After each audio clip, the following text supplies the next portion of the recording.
오늘 우리에게 주시는 하나님의 말씀은 이사야서 32장 1절에서 4절까지 말씀입니다.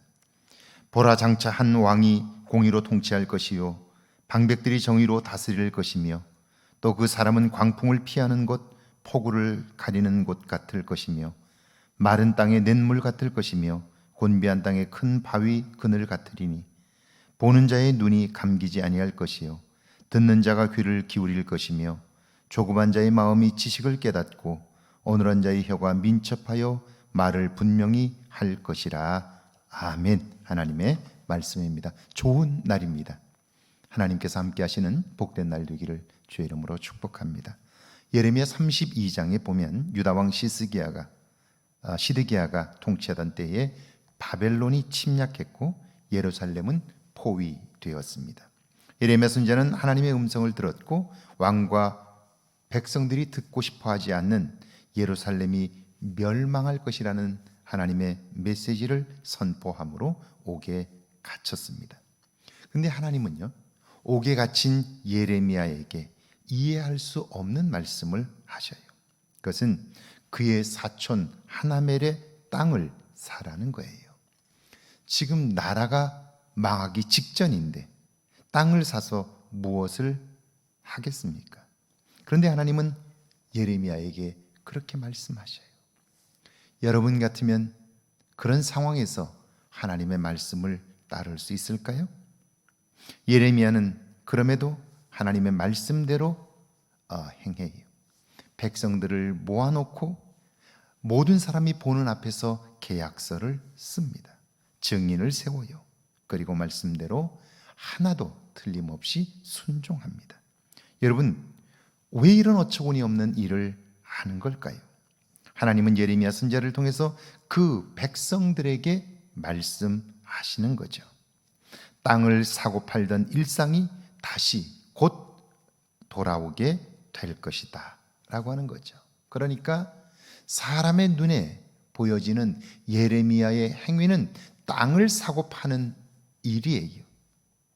사람들은 그걸 보면서 지금이 어떤 때인데 땅을 사고 파느냐고 어리석다고 바보 같은 일이라고 말하지만, 그러나 하나님은 그 행위를 통해서 이렇게 일상적인 삶이 곧 돌아올 것이다 라고 하는 메시지를 그들에게 주고 있고요, 소망의 메시지를 전하고 있는 거죠.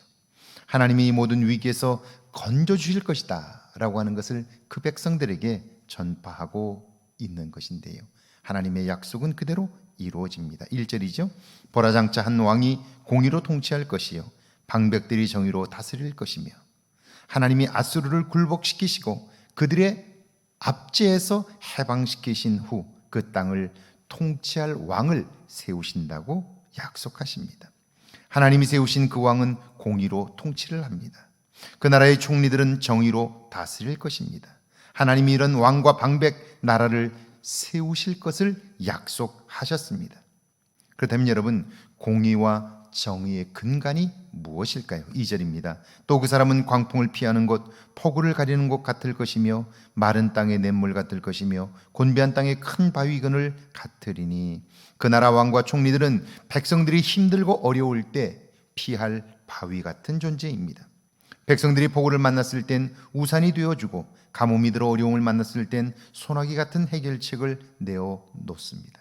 삶이 흔들리고 문제를 만났을 땐 견고한 바위처럼 붙들어 줍니다. 한마디로 말하면 그 나라의 왕과 방백들은 백성들의 아픔과 고통을 자기 문제로 여기는 거죠. 하나님의 다스림을 받는 나라, 그 나라를 통치하도록 위임받은 왕과 방백들은 백성들의 아픔을 같이 느끼고 그들의 눈물을 닦아줄 수 있는 사람들이 되어야 한다, 그런 이야기죠. 3절과 4절입니다. 보는 자의 눈이 감기지 아니할 것이요 듣는 자가 귀를 기울일 것이며 조급한 자의 마음이 지식을 깨닫고 어눌한 자의 혀가 민첩하여 말을 분명히 할 것이라. 그 왕과 방백들을 세우신 분이 하나님임을 백성들이 알게 되면서 그 백성은 하나님과 새로운 관계를 형성하게 되죠. 하나님의 음성을 듣고 그분의 인도함을 받습니다. 하나님이 하시는 일들을 알게 되어 하나님으로 인하여 기뻐하게 되는 거죠. 그러니까 하나님의 다스림을 받는 왕과 방백들은 백성들의 마음을 알고 그들을 어루만지며 그들의 필요를 공급해 줄 뿐 아니라 그 백성들이 하나님의 다스림을 받아 그들의 인도함을 쫓아 나아가게 될 때 그 나라는 온전히 하나님이 통치하시는 나라가 되고요, 그 나라를 세상에 누구도 건드릴 수 없는 강력한 제국이 되는 것이죠. 자, 그런 면에서 보면 오늘 이 시대에도 마찬가지입니다. 하나님은 자기 백성을 고치고 공감하고 눈의 눈물을 닦아줄 만한 사람들을 찾고 있죠. 그것이 준비된 사람을 하나님은 반드시 세우신다 하는 거죠. 그리고 하나님의 뜻을 따르기를 원하는 자기 백성들을 찾고 계시기에 하나님을 찾는 사람은 결코 헛된 삶을 살지 않는다 하는 약속을 주고 있는 것입니다. 오늘 하루가 하나님의 다스림을 받아 하나님 주시는 복을 누리는 저와 여러분 되기를 주의 이름으로 축원합니다. 함께 기도합니다. 나를 향한 하나님의 약속을 기억하게 해달라고요, 하나님이 하시는 일들을 볼 수 있도록 눈과 귀를 열어달라고요, 함께 기도합니다. 하나님 감사합니다. 하나님, 나를 향한 하나님의 약속을 기억하게 하옵소서.